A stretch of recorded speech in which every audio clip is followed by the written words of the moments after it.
He had everything the world said a man should want: a towering house of marble, cars that gleamed like stars in daylight, walls lined with paintings worth more than small villages, and a name that opened doors long before he did.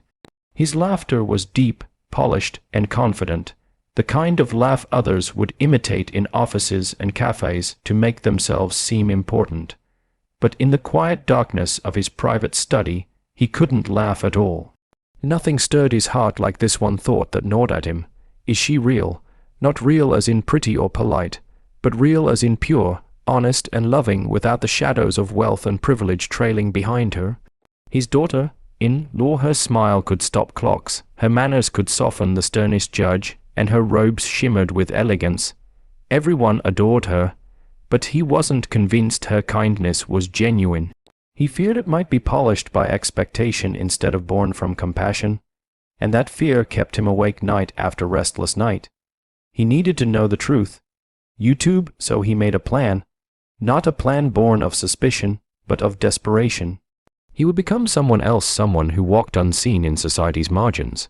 He instructed his staff to prepare an alias, old clothes, and a disguise that stripped away every trace of his fortune. He traded his tailored suits for worn, thread-bare attire, his expensive shoes for battered sandals, his polished face for dirt, smudged skin. When he looked in the mirror, he no longer saw the billionaire he'd been all his life. He saw a nameless woman whose story began and ended in one thing: survival. YouTube, he chose to live as a garbage collecting woman, moving through the dusty streets before dawn, pulling bags and sorting remnants while the city slept. He woke before anyone else, walked when others slept, and breathed a reality he had never known. No car door opening for him, no admirers, no respect, just the grind of foot on street, dust in lungs, and the raw sting of being unseen. Days passed, and he watched from afar, hidden in his disguise, as his son brought his wife to the grand home he once ruled. He saw her slip out of luxury cars, smile at neighbors with flawless politeness, carry the laughter of a happy wife. But he noticed something else too. The way her eyes softened when she thought no one was watching the homeless boy curled near the gate. The way her steps faltered when she caught sight of an elderly woman struggling with groceries. The tiny hesitation in her stride, as though her heart would reaching for someone she couldn't openly help. YouTube, then a twist happened, the kind life rarely writes but often rehearses. One day, she passed him on the sidewalk as he carried a heavy load of trash bags. Her eyes lifted and scanned his face, but only for an instant. There was no recognition, no hesitation, just a fleeting look before she moved on. His heart sank. Maybe she was exactly what he feared: kind in luxury, gentle in comfort, but blind to suffering when it knocked at her own doorstep. He clutched his cart and watched her go. Then, in a moment he didn't expect, she turned back. Her steps were slow, her gaze unwavering. "Here," she said without a hint of judgment, "take this." She offered him a warm chapati wrapped in a clean cloth. Not charity with a smirk, not pity with a smothered gaze. Just humanity extended like an olive branch over the chasm of his fears. YouTube, for the first time in days, something cracked in him. His chest felt too full, too heavy, too real. He wanted to reach out and grab her hand, to hold on to her eyes, to ask if this kindness was instinct or performance. But he stayed silent.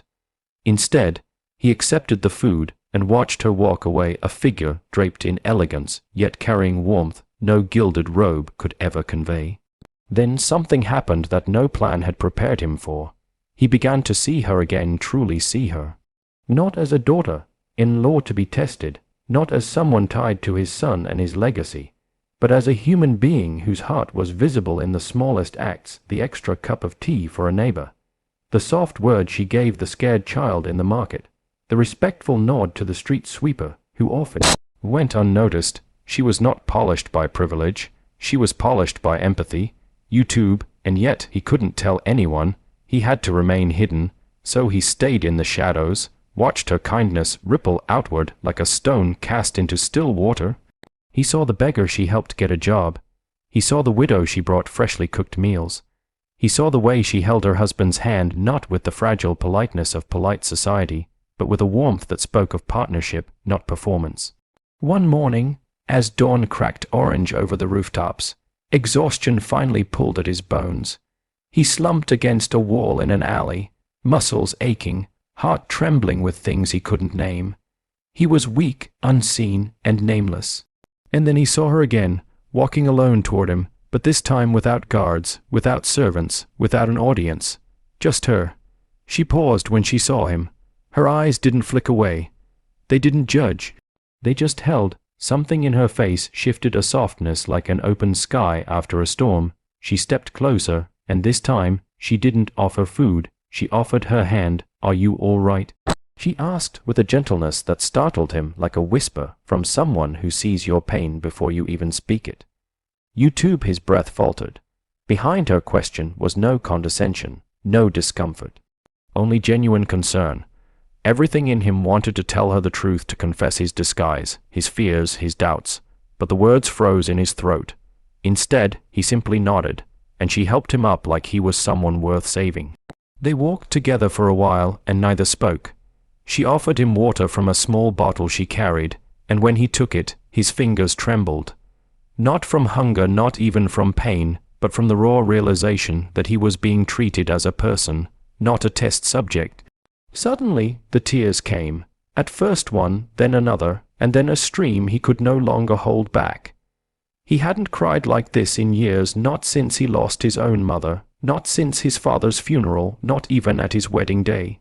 These were tears, not of weakness, but of truth, pouring out of a heart that had been locked away behind gold gates for far too long. He looked at her, the woman he had come to test, and could see the truth shining in her eyes. She didn't flinch at his tears. She just sat beside him in the dawn light and waited. After a moment long enough to stretch into eternity, he stood up and whispered words he never thought he would say. "You are real." Not perfect, not scripted, not polished by wealth, real in the way only the compassionate can truly be. YouTube, she brushed the tears from his cheeks with the gentlest touch. "Kindness isn't tested," she said quietly. "It's lived." And in those words, he felt his own walls crumble, the walls built by fear, suspicion, and ego.